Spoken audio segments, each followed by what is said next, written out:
नमस्कार, मेरा नाम है अदिति। आपने देखना शुरू कर दिया है एकदम कड़क। बिहार में इन दिनों सनातन धर्म और धार्मिक आयोजनों को लेकर ज़बरदस्त राजनीतिक घमासान मचा हुआ है। महागठबंधन और भाजपा के बीच बयानबाजी तेज हो गई है।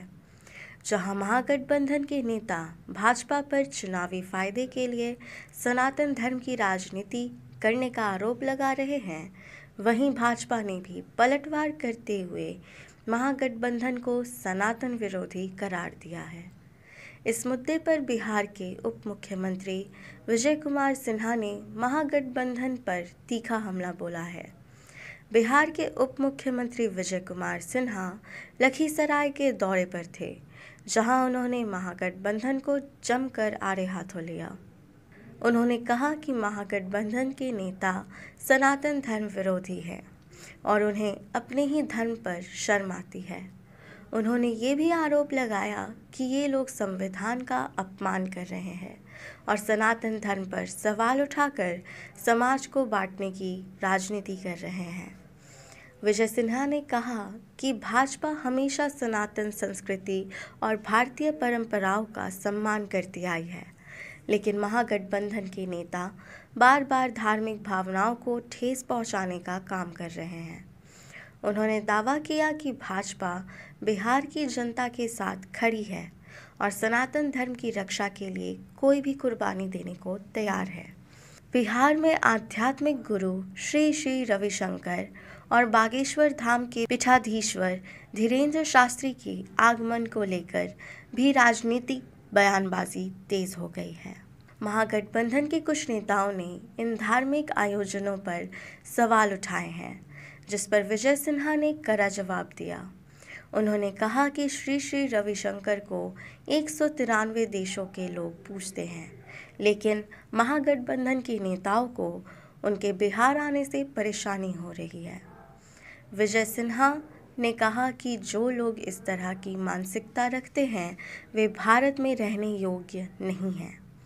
उन्होंने ये भी आरोप लगाया कि महागठबंधन के नेता सनातन धर्म के खिलाफ साजिश कर रहे हैं और इसे बदनाम करने की कोशिश कर रहे हैं। विजय सिन्हा ने महागठबंधन को ठगबंधन करार देते हुए उस पर गंभीर आरोप लगाए। उन्होंने कहा कि जब जब महागठबंधन की सरकार बिहार में आई है, तब तब अपराध, भ्रष्टाचार, अपहरण और जातीय उन्माद जैसी घटनाएं बढ़ी हैं। उन्होंने कहा कि जनता को गुमराह करने का काम महागठबंधन के नेता कर रहे हैं और वे बिहार को फिर से अराजकता की ओर ले जाना चाहते हैं। विजय सिन्हा ने कहा कि भाजपा के नेतृत्व में बिहार में सुशासन की सरकार चल रही है और राज्य में कानून व्यवस्था को मजबूत किया जा रहा है। उन्होंने कहा कि भाजपा बिहार को विकास के पथ पर आगे ले जाने के लिए प्रतिबद्ध है और किसी भी हाल में प्रदेश को अपराध व अराजकता के हवाले नहीं होने दिया जाएगा। गृह मंत्री अमित शाह ने हाल ही में मिथिला में माता सीता के भव्य मंदिर के निर्माण की घोषणा की है। इस पर भी विजय सिन्हा ने अपनी प्रतिक्रिया दी और इसका स्वागत किया। उन्होंने कहा कि जिस तरह अयोध्या में भव्य श्री राम मंदिर बना है, उसी तरह अब मिथिला में माता सीता का भी भव्य मंदिर बनेगा।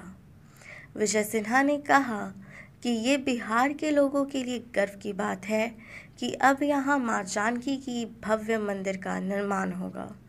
उन्होंने कहा कि बिहार की धरती से अब सियापति रामचंद्र की जय का उद्घोष गूंजेगा और ये राज्य एक बार फिर धार्मिक और सांस्कृतिक रूप से एक नई पहचान बनाएगा। तो कुल मिलाकर बिहार में सनातन धर्म को लेकर राजनीतिक घमासान जारी है। एक तरफ भाजपा इसे अपनी आस्था और संस्कृति की रक्षा से जोड़ रही है, तो दूसरी तरफ महागठबंधन इसे चुनावी राजनीति बता रहा है। लेकिन इस पूरे घटनाक्रम का बिहार की जनता पर क्या असर पड़ेगा, ये देखने वाली बात होगी।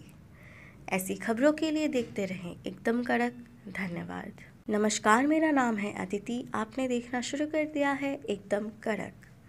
बिहार में इन दिनों सनातन धर्म और धार्मिक आयोजनों को लेकर ज़बरदस्त राजनीतिक घमासान मचा हुआ है। महागठबंधन और भाजपा के बीच बयानबाजी तेज हो गई है। जहां महागठबंधन के नेता भाजपा पर चुनावी फायदे के लिए सनातन धर्म की राजनीति करने का आरोप लगा रहे हैं, वहीं भाजपा ने भी पलटवार करते हुए महागठबंधन को सनातन विरोधी करार दिया है। इस मुद्दे पर बिहार के उप मुख्यमंत्री विजय कुमार सिन्हा ने महागठबंधन पर तीखा हमला बोला है। बिहार के उप मुख्यमंत्री विजय कुमार सिन्हा लखीसराय के दौरे पर थे, जहां उन्होंने महागठबंधन को जमकर आड़े हाथों लिया। उन्होंने कहा कि महागठबंधन के नेता सनातन धर्म विरोधी हैं और उन्हें अपने ही धर्म पर शर्म आती है। उन्होंने ये भी आरोप लगाया कि ये लोग संविधान का अपमान कर रहे हैं और सनातन धर्म पर सवाल उठाकर समाज को बांटने की राजनीति कर रहे हैं।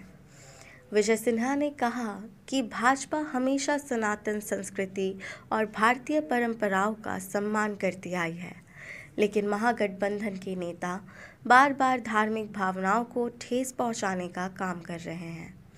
उन्होंने दावा किया कि भाजपा बिहार की जनता के साथ खड़ी है और सनातन धर्म की रक्षा के लिए कोई भी कुर्बानी देने को तैयार है। बिहार में आध्यात्मिक गुरु श्री श्री रविशंकर और बागेश्वर धाम के पीठाधीश्वर धीरेन्द्र शास्त्री के आगमन को लेकर भी राजनीतिक बयानबाजी तेज हो गई है। महागठबंधन के कुछ नेताओं ने इन धार्मिक आयोजनों पर सवाल उठाए हैं, जिस पर विजय सिन्हा ने कड़ा जवाब दिया। उन्होंने कहा कि श्री श्री रविशंकर को 193 देशों के लोग पूजते हैं, लेकिन महागठबंधन के नेताओं को उनके बिहार आने से परेशानी हो रही है। विजय सिन्हा ने कहा कि जो लोग इस तरह की मानसिकता रखते हैं वे भारत में रहने योग्य नहीं हैं। उन्होंने ये भी आरोप लगाया कि महागठबंधन के नेता सनातन धर्म के खिलाफ साजिश कर रहे हैं और इसे बदनाम करने की कोशिश कर रहे हैं। विजय सिन्हा ने महागठबंधन को ठगबंधन करार देते हुए उस पर गंभीर आरोप लगाए। उन्होंने कहा कि जब महागठबंधन की सरकार बिहार में आई है, तब अपराध, भ्रष्टाचार, अपहरण और जातीय उन्माद जैसी घटनाएं बढ़ी हैं।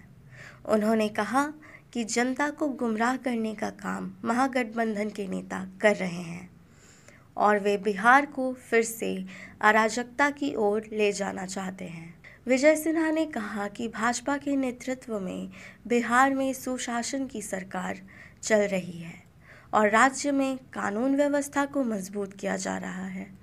उन्होंने कहा कि भाजपा बिहार को विकास के पथ पर आगे ले जाने के लिए प्रतिबद्ध है और किसी भी हाल में प्रदेश को अपराध व अराजकता के हवाले नहीं होने दिया जाएगा। गृह मंत्री अमित शाह ने हाल ही में मिथिला में माता सीता के भव्य मंदिर के निर्माण की घोषणा की है। इस पर भी विजय सिन्हा ने अपनी प्रतिक्रिया दी और इसका स्वागत किया। उन्होंने कहा कि जिस तरह अयोध्या में भव्य श्री राम मंदिर बना है, उसी तरह अब मिथिला में माता सीता का भी भव्य मंदिर बनेगा। विजय सिन्हा ने कहा कि ये बिहार के लोगों के लिए गर्व की बात है कि अब यहाँ माँ जानकी की भव्य मंदिर का निर्माण होगा। उन्होंने कहा कि बिहार की धरती से अब सियापति रामचंद्र की जय का उद्घोष गूंजेगा और ये राज्य एक बार फिर धार्मिक और सांस्कृतिक रूप से एक नई पहचान बनाएगा। तो कुल मिलाकर बिहार में सनातन धर्म को लेकर राजनीतिक घमासान जारी है। एक तरफ भाजपा इसे अपनी आस्था और संस्कृति की रक्षा से जोड़ रही है, तो दूसरी तरफ महागठबंधन इसे चुनावी राजनीति बता रहा है। लेकिन इस पूरे घटनाक्रम का बिहार की जनता पर क्या असर पड़ेगा, ये देखने वाली बात होगी। ऐसी खबरों के लिए देखते रहें एकदम कड़क। धन्यवाद।